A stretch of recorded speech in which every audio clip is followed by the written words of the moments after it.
En esta oportunidad trabajaremos con los aportes de la psicología genética de Jean Piaget. Esta teoría es también denominada constructivismo y nos brinda una perspectiva enriquecedora para revisar las prácticas de la enseñanza, ya que responde a preguntas tales como ¿cómo se logra el desarrollo y el progreso intelectual?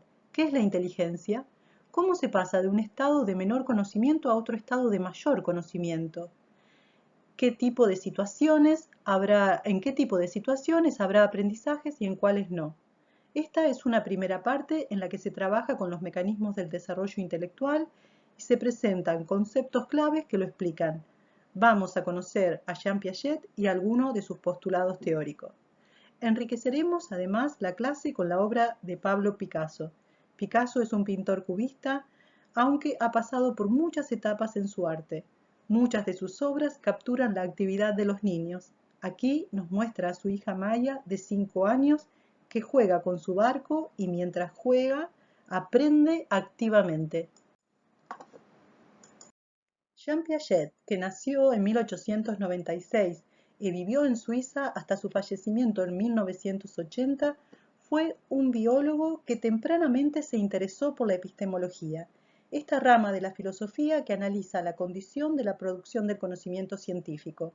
A Piaget le interesaba comprender cómo se pasa de un estado de la ciencia de menor conocimiento a otro de mayor conocimiento, es decir, cómo progresa el conocimiento científico, o también cómo se construye el conocimiento científico. Como biólogo, heredó dos conceptos creados por Charles Darwin, especialmente los conceptos de evolución y adaptación, que Darwin emplea para explicar la evolución de las especies y que Piaget utilizará en su teoría del desarrollo intelectual. Para comprender el proceso sobre cómo se progresa o se construye el conocimiento científico, Piaget va a estudiar cómo se produce el desarrollo intelectual en los niños y lo hace observando las conductas desde el nacimiento hasta la adolescencia. Esta traspolación que lo llevó de la ciencia a la psicología humana, del desarrollo de la historia de la ciencia a la historia individual, se produjo porque imperaba la idea a comienzos del siglo XX de que la filogénesis reproduce a la ontogénesis. Es decir, se creía que la historia del desarrollo de la ciencia copia, reproduce, sigue al desarrollo intelectual de un individuo, como si la ciencia hubiera tenido una infancia, pasara por una juventud y alcanzara un estado maduro y pleno. Esto es herencia del positivismo de Auguste Comte. Piaget desarrolló su teoría durante extensos 60 años de trabajo infatigable. Otra vez nos encontramos con Maya, a los 5 años. La han vestido de marinerito y su rostro, muy al estilo de la disociación cubista, que aunque está de perfil nos permite ver sus dos expresivos ojos, puesto en el momento de atrapar una mariposa, justo en el momento de atraparla, otra vez nos pone frente a la importancia de la actividad infantil en los juegos. La actividad será justamente clave en el desarrollo de la inteligencia de los niños y los adolescentes, contradiciendo al conductismo que nos hace ver un individuo pasivo que solo recibe estímulos del exterior y responde automáticamente a ellos. Piaget y su psicología genética nos demostrará lo contrario. Es el propio niño el que busca activamente los estímulos y es el que produce las situaciones en las que aprende. Maya está sola buscando y persiguiendo sus mariposas. Se entretiene y explora los modos más apropiados para capturar con su red a la mariposa. Y hay concentración y disfrute en su actividad. Por eso el juego continuará por un largo rato, sin necesidad de condicionamientos ni de reforzadores. La actividad individual depende del interés, de la exploración y el ejercicio. Estas son las claves del desarrollo de la inteligencia infantil, del adolescente y a lo largo de toda la vida. Abordaremos la teoría piagetiana dividiéndola en dos grandes bloques conceptuales. En esta primera parte vamos a presentar y comprender cómo operan, cómo funcionan los mecanismos del desarrollo, es decir, los modos en que se construye conocimiento, en que se aprende. Hay que saber que según Piaget, los mismos son invariables, es decir, que son los mismos que permanecen semejantes a lo largo de toda la vida. En la segunda parte abordaremos los estadios del desarrollo. Piaget determinó en su momento que se delimitaban por edades y que eran estructuras universales que sí o sí se cumplían en todos los seres humanos. Hoy sabemos que no. Pero lo que sí importa conocer es cuáles son los esquemas de resolución de problemas de cada estadio o tipo de estructura intelectual. Es decir, cómo resuelve un conflicto o problema quien está en el estadio sensorio-motor, cómo lo hace quien está en el preoperatorio, cómo el que está en el operatorio concreto o, finalmente, en el operatorio formal. Esto lo veremos en la segunda parte. En esta primera parte vamos a trabajar los conceptos de adaptación y sus dos subprocesos, asimilación, acomodación. Junto a estos conceptos se deduce la noción de equilibrio y el proceso perpetuo de equilibración que acompaña todas nuestras resoluciones de conflictos cognitivos. Luego veremos una noción clave para comprender cómo se componen nuestras acciones, las actividades que podemos realizar y que no podemos. Es la noción de esquema y sus elementos desencadenantes y efectores. Otro concepto que debe comprender un docente es el principio de discrepancia. Este nos dice cuándo habrá aprendizaje y cuándo no habrá aprendizaje. Finalmente, con todos estos conceptos, con toda esta sumatoria, podremos por fin definir en un principio qué es la inteligencia para Piaget. Pero ahora comencemos hablando de la adaptación. Este concepto es central en la psicología genética piagetiana. Cuando hablamos de adaptación, lo primero que debemos advertir es que estamos hablando de un proceso activo. Adaptarse no quiere decir que el medio nos influye y nosotros nos adaptamos pasivamente, sino que implica un doble movimiento. Si el sujeto se modifica por acción del medio, pero también se produce la modificación del medio por la acción de la inteligencia del ser humano. La adaptación es un mecanismo del desarrollo que implica dos subprocesos. Presten atención. En primer término tenemos la asimilación, que implica que al incorporar un nuevo objeto de conocimiento, nunca hay copia o reproducción de dicho objeto, sino que siempre lo modificamos de acuerdo a los esquemas o experiencias previas de las que disponemos. Cada quien, podemos decir, construye, asimila un nuevo objeto de conocimiento de acuerdo a los conocimientos previos que posee. Es imposible entender la teoría de la relatividad, por ejemplo, la teoría de la relatividad general y la especial de Einstein, si no disponemos de ciertos conceptos complejos de la física, como son la velocidad de la luz, como el tiempo y su relatividad cuando se relaciona con la velocidad, como la relación entre tiempo-espacio, como la relación que existe entre masa y energía, y también qué es y cómo funciona eso que se denomina gravedad. El segundo subproceso luego de la asimilación, que siempre modifica el objeto de conocimiento, es la acomodación.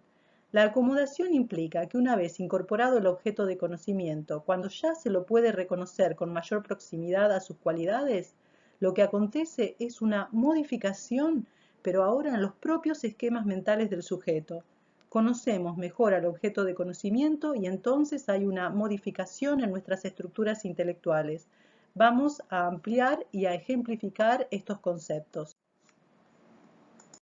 El concepto de asimilación permite refutar, negar, contradecir la idea del conductismo del alumno como hoja en blanco, como recipiente a ser llenado, porque quien conoce construye el objeto de conocimiento de acuerdo a sus experiencias previas.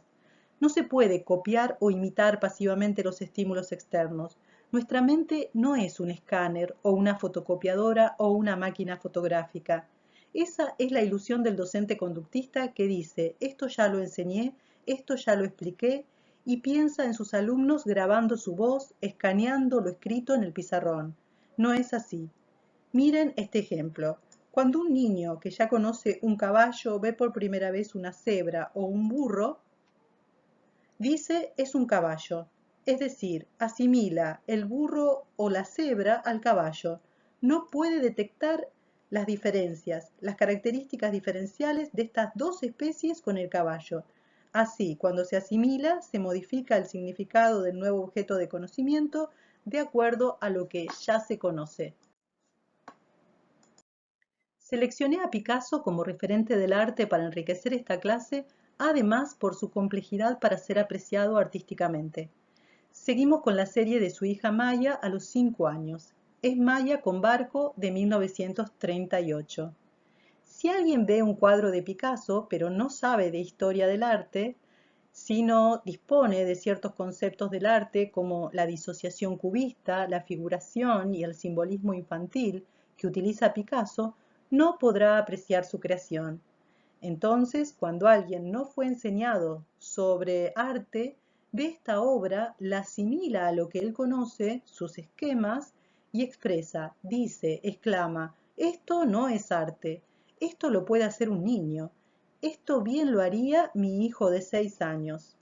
Solamente podrá acomodarse y modificar sus estructuras perceptivas y mentales cuando alguien le enseñe que el artista tiene una intencionalidad, que busca provocar uno o varios efectos con su disociación cubista, lo que nos hace, por ejemplo, ver el rostro de Maya a la vez de frente y de perfil. ¿Por qué usa esos colores y ese dibujo casi infantil?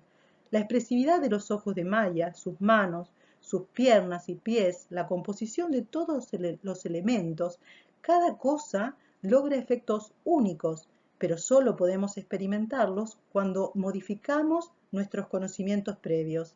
Solo entonces empieza la acomodación y comenzamos a entender el arte.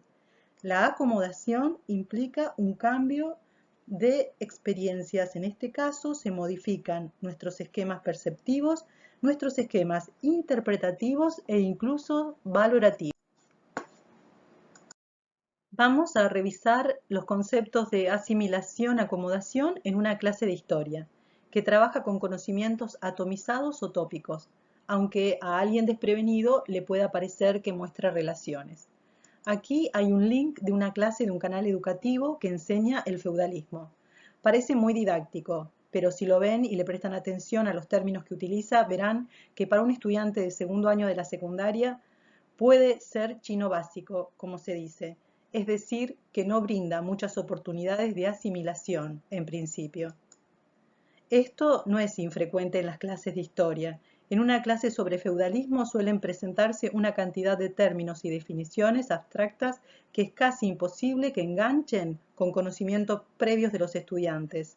Esos términos como señor feudal, feudo, clero, vasallo, alta nobleza, baja nobleza, siervos, si no son dotados de referencias perceptivas, anécdotas, historias de vida, todo aquello que lo vuelve vívido, que muestra la conflictividad de esa división de estamentos sociales, la dramaticidad de la pertenencia a los estratos más bajos, si no se establecen relaciones con el conocimiento cotidiano de los estudiantes, el clero en esa época, la iglesia hoy, el poder del señor feudal, la vida de un campesino en esas épocas, no se propicia la asimilación-acomodación y los estudiantes no tienen de dónde agarrarse, le quedan toda una serie de datos aislados, fragmentados, inconexos, conocimiento tópico, atomizado, decíamos con Verónica Edwards y Alicia Entels.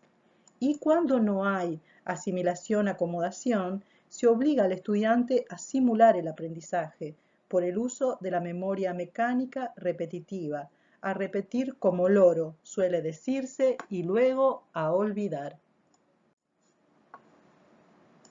El otro concepto que les marqué de entrada es el de equilibrio-equilibración. Bueno, pues este es uno de los 4 factores del desarrollo que nos enumera Piaget. Esto es, hay 4 factores que inciden, que influyen para el desarrollo intelectual. Uno de ellos es la equilibración, pero veamos los 4 factores. En primer lugar está la herencia, lo que se trae al nacer. Bueno, para los que creen que se nace inteligente y que la inteligencia se hereda, pues no.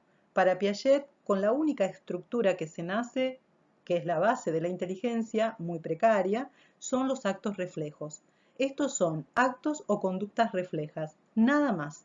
El bebé solo posee estas conductas involuntarias al nacer. En segundo término, la inteligencia se desarrolla por la interacción con el medio físico. toda conducta se consolida, se multiplica y complejiza no por maduración natural, sino por interacción, por ejercicio del niño en su medio.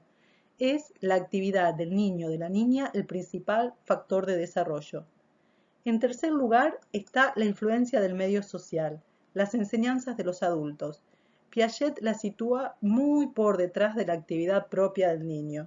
Y sí, en cuarto lugar, es el proceso de equilibración el más importante mecanismo del desarrollo. Este lo que implica la coordinación entre factores internos y externos. ¿Qué es la equilibración? Toda situación nueva, toda interacción con el medio externo nos provoca un desequilibrio. Nos preguntamos, ¿y ahora qué hago? Nos decimos, ¿cómo resuelvo esto? Ahí está el desequilibrio. Pero esa situación que nos incomoda, que nos acorrala, digamos, es lo que nos impulsa a implementar acciones compensatorias para lograr un mayor equilibrio, para resolver el problema. Son acciones nuevas que tenemos que ensayar combinando algo que hacíamos con algo inédito que nunca hicimos. Y como en un círculo, ese nuevo equilibrio, ese proceso de equilibración, solo se logra cuando se resuelve un conflicto y esta resolución implica asimilación y acomodación, es decir, un proceso de adaptación. La de Piaget es una psicología del desarrollo individual. Piaget toma como objeto de estudio y comunidad de análisis para explorar y describir el desarrollo intelectual a los modos en cómo se desarrolla la inteligencia al niño actuando solo. Su método exploratorio fue el método clínico crítico, esto es, tomaba pruebas lógicas a los niños y a las niñas de distintas edades que debían resolver. Entonces proponía reconocimientos de cantidades, seriación, clasificación, jerarquías entre objetos, utilizando figuras geométricas, por ejemplo, como vemos en la imagen. Al estar resolviendo solos estos problemas frente a un especialista que le administraba la prueba, se denominó método clínico. Pero luego que lo resolvía, Piaget y sus ayudantes le preguntaban al niño, a la niña, por el modo de resolución, y de esa forma comprendían la lógica operatoria que estos habían implementado. A esta fase del método se la denominó crítica. Esta modalidad metodológica permitió descubrir y describir las lógicas de pensamiento, los esquemas de resolución de problemas propios de cada estadio.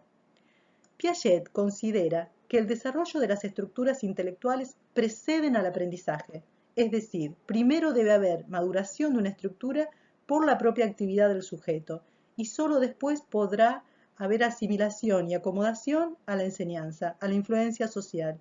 Primero tiene que haber desarrollo y recién después habrá aprendizaje, entendiendo al aprendizaje como un fenómeno más social que individual. Volviendo a la herencia, a este factor del desarrollo, vemos que la única inteligencia heredada son las conductas reflejas. Aquí vemos imágenes del reflejo de búsqueda, de succión, del reflejo tónico del cuello, del reflejo de prensión, de marcha, de gateo. Son algunos de los reflejos que controla el pediatra al recién nacido y en los meses subsiguientes. Los actos reflejos son conductas innatas, involuntarias, operan a nivel de la médula espinal, no llegan a la corteza cerebral, por eso se denominan infracorticales y responden a ciertas circunstancias externas o internas. Los actos reflejos son conductas mínimas, las que heredamos, pero fundamentales, pues sobre estas bases se irán consolidando toda nuestra inteligencia, todas las conductas hipercomplejas que en la adultez se terminan de desplegar. ¿Cómo se produce el desarrollo intelectual a partir de la actividad aparente mínima del bebé? Si el recién nacido solo posee unos pocos reflejos, por ejemplo, el reflejo de prensión, ¿cómo se produce el desarrollo? Primero, es imprescindible que el reflejo de prensión y cada reflejo igualmente se ejercite, se repita infinidad de veces. Por eso le ponemos un dedo en la manito del bebé y nos aprieta. Cierra automáticamente su mano apretando todo lo que se le acerca. ejercicio, repetición. Así se consolida el reflejo. Luego se integra con otro, por ejemplo, prensión con visión. Ve un móvil e intenta asirlo, agarrarlo, tomarlo, atraparlo. Cuando intenta atrapar algo que ve, estamos comprobando que dos reflejos se coordinan entre sí. Esto habla del desarrollo intelectual. Las conductas se están complejizando. Porque resulta que cuando se coordinan y se ejercitan entre sí, combinadas, es que la conducta deja de ser involuntaria y se vuelve voluntaria. También al principio la aprehensión es con toda la mano y luego se discriminan movimientos, es decir, las acciones se multiplican y se diversifican. En un comienzo toma los objetos de la misma forma, quiere decir que los trata a todos por igual. Una mano, un sonajero, una mantita, una tira, todo lo toma cerrando toda su mano. Pero después, a cada objeto le va a aplicar una serie de acciones diferentes. Estas diferencias motoras de movimientos son muy importantes porque indican que ya puede diferenciar y reconocer diversas categorías de objetos. Ya está, decimos, clasificando los distintos objetos del mundo. Estas conductas organizadas, estas sucesiones de acciones que se aplican a los objetos, se denominan esquemas. ¿Y qué es un esquema? Son sucesiones de conductas que tienen una organización y se aplican para resolver situaciones semejantes. Los actos o conductas reflejas del recién nacido son los esquemas mínimos, pero fundamentales, a partir de los cuales nuestras acciones, nuestras conductas irán consolidándose, diversificándose, multiplicándose y complejizándose. Como sostiene Juan del Val en la página 99 de su libro Crecer y Pensar, un esquema es una sucesión de acciones que tienen una organización y son susceptibles de repetirse en situaciones semejantes. Ante distintas situaciones aplicamos esquemas distintos. Por ejemplo, para abrir una puerta con picaporte y llave, primero hay que asir la llave y girarla. Luego tomar el picaporte accionando hacia abajo y recién después tirar hacia nuestro lado o empujar hacia el lado contrario. Este esquema es muy distinto de subirse a un triciclo, levantar una pierna, pasarla al otro lado, acomodarse en el asiento, tomar el manubrio, poner los pies sobre los pedales. Aquí tenemos dos esquemas muy distintos que se aplican en situaciones diferentes. Todo esquema posee además un elemento efector y un elemento desencadenante. Las situaciones o objetos a los que nos enfrentamos y queremos resolver son elementos desencadenantes de los esquemas. La puerta en sí con picaporte y llave, por un lado, y el triciclo al que el niño quiere subirse, son elementos desencadenantes de los esquemas. Entonces, la visión de una situación o objeto va a desencadenar, va a poner en marcha una serie de acciones que tienen una organización y que se pueden repetir en situaciones semejantes. Esto es, primero hay que accionar la llave, luego el picaporte, luego tirar o empujar en tal dirección.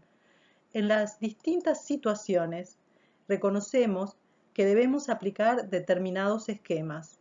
Ahora bien, el esquema propiamente dicho, esa sucesión de acciones que aplicamos, es el denominado elemento efector.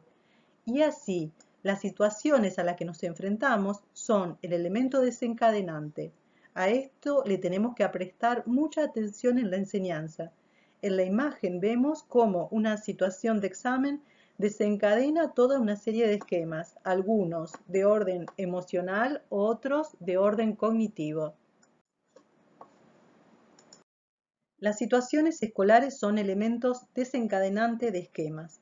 Los docentes se preguntan, ¿por qué copian y pegan los alumnos cuando se les da un trabajo práctico? Es que son las actividades de aprendizaje que diseñamos en las clases las que constituyen elementos desencadenantes de los esquemas cognitivos de los alumnos. Resulta que en la secundaria, en las materias sociales como historia, geografía, formación ética y ciudadana y las ciudadanías, se trabaja, como vimos, con muchas definiciones. Y luego, los trabajos prácticos son guías de preguntas que reclaman definiciones, descripciones, clasificaciones que se encuentran en el texto de estudio.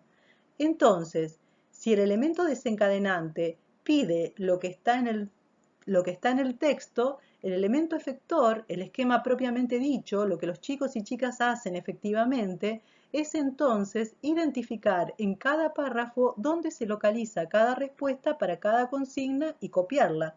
Es así como ni bien se dan las consignas, se escucha un murmullo, un rumor que recorre la clase. ¿Encontraste la 1? ¿Dónde está la 3? Fíjate que está en la letra negrita, en el cuarto párrafo. Por eso es que debemos diseñar actividades y consignas desafiantes, que desencadenen el pensamiento propio, que presenten un conflicto cognitivo. Miren cómo capta Pablo Picasso la abstracción, la concentración, el ensimismamiento, todo a la vez en este niño escribiendo que representa al escritor Paul Claudel.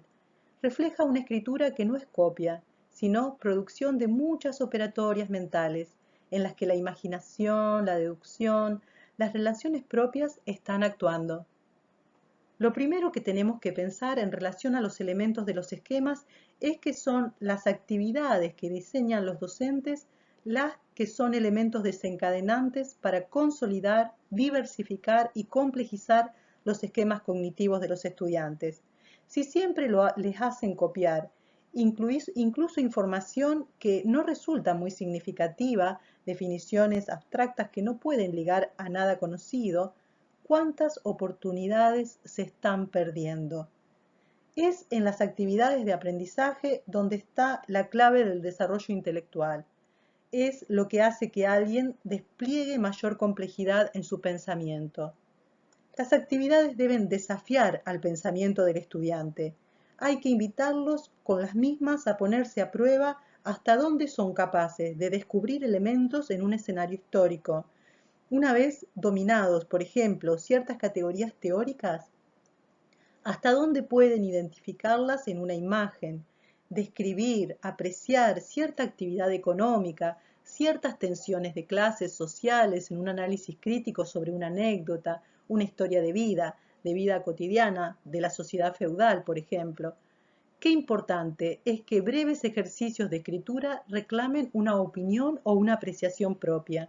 Qué valiosas pueden ser las conversaciones donde entre todos se trata de resolver un enigma, donde todos tratan de analizar algo controversial, de armar, por ejemplo, mediante el diálogo grupal, una construcción colaborativa y creativa. Todas estas situaciones, elementos desencadenantes de esquemas, son de alta potencia cognitiva. Otro de los conceptos que nos aporta la teoría de Jean Piaget para pensar los aprendizajes, pero también las propuestas de enseñanza, es el principio de discrepancia. Como veníamos diciendo, el hacer actividades distintas provoca que los esquemas mentales se multipliquen, se diversifiquen y crezcan indefinidamente. Un estudiante de secundaria, si es estimulado a través de actividades interesantes, desafiantes, puede realizar múltiples operatorias. Por ejemplo, puede escribir textos elaborados, puede formular preguntas a un tema, es decir, interrogar activamente la realidad, puede formular hipótesis, ensayar argumentos de calidad y en este sentido puede apoyar sus argumentos con ejemplificaciones, generalizaciones, analogías, descripciones pormenorizadas de un fenómeno que observa, pero si solamente se le proponen situaciones semejantes, por no decir estereotipadas, saquen el libro, leemos la página tanto, respondemos estas preguntas, donde no queda mucho más que copiar las respuestas y donde la propuesta de díganlo con sus palabras solo permite sustituir por sinónimos, es de sustitución por sinonimia se llama esta actividad, entonces siempre aplica los mismos esquemas.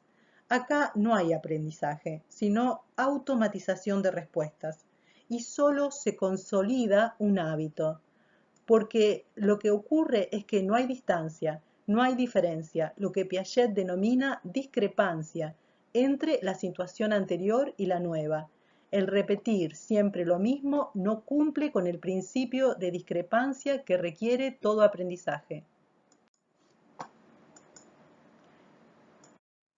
El principio de discrepancia explica que un sujeto aprende en situaciones que difieren un poco, algo de situaciones resueltas con anterioridad, y no aprende en situaciones idénticas o semejantes a las anteriores. Pero tampoco aprende en situaciones totalmente nuevas para las que no cuentan con esquemas previos ya formados. Entonces, solamente cuando la diferencia o discrepancia o distancia entre la situación nueva y la anterior es media, se produce el mayor progreso. Acá vemos a Marie-Thérèse con su hija Maya. Madre e hija comparten la lectura de un libro. Marie-Thérèse, la mujer de Picasso de la década del 30, le cuenta historias a Maya. Luego le lee libros con cuentos infantiles.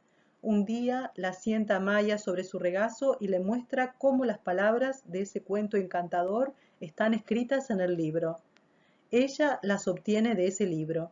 Un buen día le enseñará a descubrir las palabras, las letras que permiten leer y escuchar las historias, hasta que será finalmente la niña la que poco a poco será capaz de leer esas historias que tanto fascinan a su imaginación.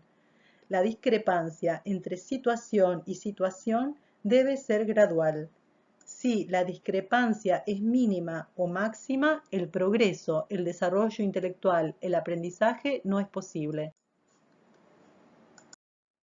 El principio de discrepancia nos explica cómo a lo largo del desarrollo van desplegándose una sucesión de acciones cada vez más complejas que se logran gradualmente haciendo variar un poco cada vez las situaciones nuevas. El ejemplo que da Juan del Val en el texto de lectura y estudio que les propongo es el de una persona que está aprendiendo a conducir un vehículo. Al principio tiene que dominar toda una serie de esquemas nuevos.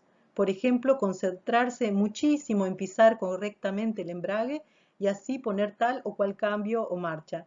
Eso le demanda una atención tal que otros esquemas se dificultan. Entonces, tener que hacer todo a la vez será un proceso que se logre cuando cada sucesión de acciones se automaticen y se integren.